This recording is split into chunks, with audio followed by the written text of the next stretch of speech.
మాడుగుల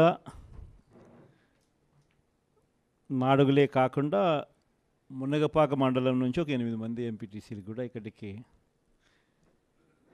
ఈ సమావేశంలో పాల్గొంటా ఉన్నారు. ఈ ఎన్నికల్లో మనం చెప్పిన ప్రతి వాగ్దానం కూడా ఒక బైబిల్గా, ఒక ఖురాన్గా, ఒక భగవద్గీతగా భావిస్తూ మాట తప్పకుండా ప్రతి సంవత్సరము కూడా క్యాలెండర్ ఇచ్చి ఇదిగో ఈ నెలలో ఈ కార్యక్రమం జరుగుతుంది, ఇదిగో ఈ నెలలో ఈ కార్యక్రమం జరుగుతుంది అని చెప్పి ఏకంగా క్యాలెండర్ ఇచ్చి మాట తప్పకుండా ఎన్ని సమస్యలు మనకున్నా కూడా కోవిడ్ లాంటి మహమ్మారి కూడా మన రాష్ట్రాన్ని పీడించిన రోజుల్లో కూడా సాకులు చెప్పలేదు, కారణాలు ఇవ్వలేదు.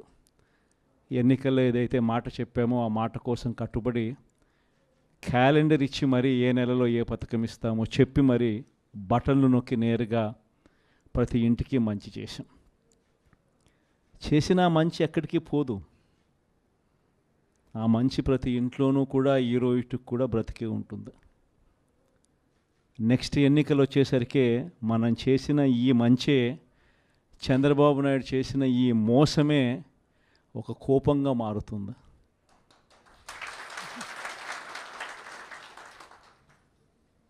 ఎందుకనంటే చంద్రబాబు నాయుడు గారి క్యాంపెయిన్ కూడా మనం చూసాం. జగన్ ఏమో పలావ్ ఇచ్చాడు, బాగానే చూసుకున్నాడు, కానీ చంద్రబాబు నాయుడు బిర్యానీ పెడతానన్నాడు. తీరా చూసేసరికి పలావు పోయింది, బిర్యానీ పోయింది, పస్తు పండుకోవాల్సిన పరిస్థితిలో ఈ పొద్దు మేము ఉన్నాము అని చెప్పి ప్రజలందరూ కూడా అనుకుంటా ఉన్న పరిస్థితిలో ఈరోజు రాష్ట్రాన్ని చూస్తూ ఉన్నాం. ఈరోజు వైఎస్ఆర్ కాంగ్రెస్ పార్టీయే, మన పార్టీయే అధికారంలో ఉండి ఉంటే ఈ పార్టీకే మీ జగన్ రైతులందరికీ రైతు భరోసా ఇచ్చేసిండు. ఈ పాటికే రైతు భరోసా సొమ్ముతో వ్యవసాయంలో రైతులందరూ కూడా చక్కగా వ్యవసాయం చేసుకుంటూ కనిపించుండేవారు. వైఎస్ఆర్ కాంగ్రెస్ పార్టీయే ఉండింటే, మీ జగనే ముఖ్యమంత్రిగా ఉంటే ఈ పాటికే బడులకు పోతా ఉన్న పిల్లలందరూ కూడా సంతోషంగా బడులకు పోతూ ఉందరు. వాళ్ళ అమ్మలందరికీ కూడా ఈ పాటికి అమ్మఒడి పథకం కూడా ఈ పాటికి అంది వాళ్ళందరూ కూడా సంతోషంగా ఉండుండేవాళ్ళు.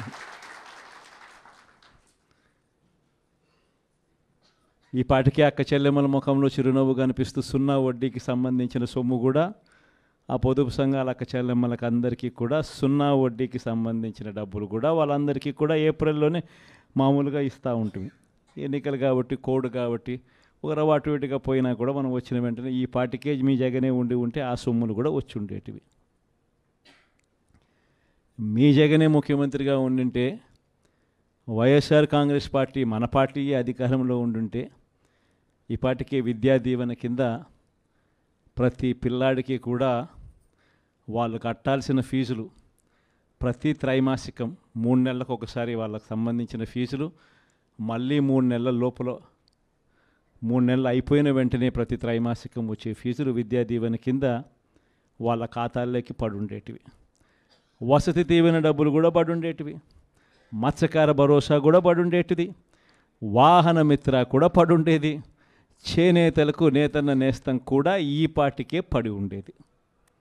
ఇది మన 5 ఏళ్ల చరిత్ర చూస్తే ప్రతి సంవత్సరం మనం ఈ ఆగస్టు నెలాఖరు లోపల ఇవన్నీ కూడా రొటీన్గా సాదాసీదాగా మామూలుగా ఎవరి చుట్టూ తిరగాల్సిన అవసరం లేకుండా మామూలుగా జరుగుతూ పోయేటివి.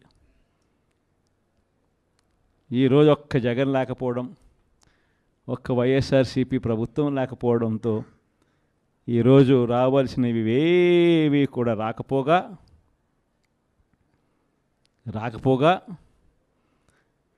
ఇంటికే వచ్చి తలుపు తట్టి చిక్కటి చిరునవ్వుతో ఇచ్చే పరిస్థితులు కూడా పోయింది.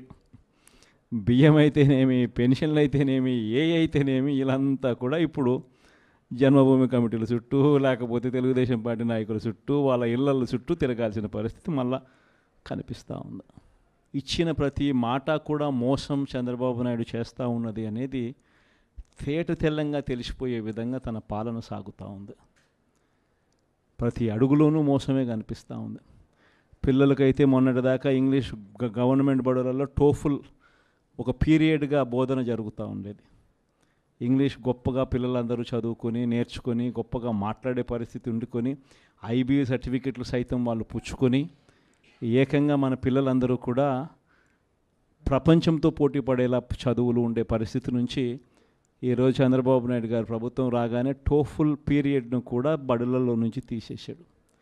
విద్యా కానుక కూడా ఈరోజు అస్తవ్యస్తంగా పంపిణీ జరిగింది. ఇంగ్లీష్ మీడియం కూడా ఎగిరిపోయే పరిస్థితులు, ఇక ట్యాబులు కూడా ఇస్తారన్న నమ్మకం కూడా లేని పరిస్థితులు. అస్తవ్యస్తంగా ఈరోజు స్కూళ్ళు కనిపిస్తూ ఉన్నాయి. మధ్యాహ్న భోజనం కూడా రోజుకొక మెనూతో గోరుముద్దు ఇచ్చే కార్యక్రమం కూడా అస్తవ్యస్తంగానే తయారైంది. ఆరోగ్యశ్రీకి సంబంధించి ఇప్పటికే 1600 కోట్ల రూపాయలు బకాయిలు, జనవరి నుంచి బకాయిలు. మామూలుగా జనవరిలో ఏదైనా బిల్స్ జనరేట్ అయితే ఫిబ్రవరిలో బిల్స్ ప్రాసెస్ చేసి మార్చిలో మామూలుగా బిల్స్ ఇచ్చేస్తాం. అంతకన్నా ఎప్పుడు డిలే ఎప్పుడు ఉండదు. కానీ మార్చిలో కోడ్ వచ్చింది. కోడ్ వచ్చిన వెంటనే బిల్స్ అన్నీ పూర్తిగా ఇవ్వడం మానేసినారు. పూర్తిగా అప్పటి నుంచి ఇప్పటిదాకా రూపాయి ఇచ్చిన పాపన పోల. ప్రతిదీ కూడా వ్యవసాయం అయితేనేమి, హెల్త్ అయితేనేమి, ఎడ్యుకేషన్ అయితేనేమి, గవర్నెన్స్ అయితేనేమి, డెలివరీ అయితేనేమి, ఇంటికే వచ్చి డెలివరీ అయితేనేమి, అన్నీ కూడా అస్తవ్యస్తంగా కనిపిస్తూ ఉన్నాయి. లా అండ్ ఆర్డర్ అయితే పూర్తిగా రెడ్ బుక్ పాలన జరిగిపోతూ ఉంది. అసలు లా అండ్ ఆర్డర్ ఉందా లేదా అనేది కూడా నమ్మకం కూడా ఎవరికి కలగడంలా. ఇష్టం వచ్చినట్టుగా ఎవరికి గ్రామంలో కక్షలు ఎవరికి ఉన్నా కూడా వాళ్ళ కక్షలు తీర్చుకునే దానికోసం వీళ్ళు చంద్రబాబు నాయుడు గారు ప్రభుత్వం సపోర్ట్ చేస్తూ ఉండడం ఇవే జరుగుతూ ఉన్నాయి. ఇంతటి దారుణంగా ప్రభుత్వంలో పరిపాలన సాగుతూ ఉంది. కాబట్టి ఈ 5 ఏళ్ళు నేను ఒకటే మీ అందరికీ కూడా చెప్తా ఉన్నా. ఈ 5 ఏళ్ళు నేను కష్టాలు ఉండవు అని చెప్పను, కష్టాలు ఉంటాయి. మనం విపరీతంగా వాళ్ళు హెరాస్మెంట్ కూడా చేస్తారు, అది కూడా నేను చెప్తా ఉన్నా, ఉంటాయి, కాదని నేను అనడంలా. ఇన్ఫ్యాక్ట్ నా పరిస్థితి మీ అందరికీ కూడా తెలిసే ఉంటుంది. 16 నెలలు నన్ను జైల్లో కూడా పెట్టినారు. కష్టాలు ఉండవని నేను చెప్పను, అటువంటి కష్టాలు కూడా నేను చూసిన.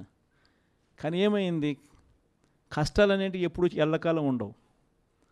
ఒక చీకటి వచ్చిన తర్వాత వెలుతురు రావడం అన్నది దేవుడు క్రియేట్ చేసిన సృష్టిలో ఖచ్చితంగా జరగాల్సిన కార్యక్రమం. కాబట్టి కష్టాలు ఎక్కువ రోజులు ఉండవు. ఒక రాత్రి వచ్చిన తర్వాత ఒక పగలు రాక తప్పదు. ఈ 5 ఏళ్ళు కూడా కన్ను మూసుకుంటే అయిపోతుంది. ఎన్ని కష్టాలు వచ్చినా మళ్ళీ 5 ఏళ్ళకి 2029లో మళ్ళీ మనమే వస్తాం. మన ప్రభుత్వంలో మళ్ళీ మీరే మళ్ళీ ప్రజలకు సేవ చేసే గొప్ప పరిస్థితులు మళ్ళీ మీరు నేను అందరం కూడా ఉంటాం.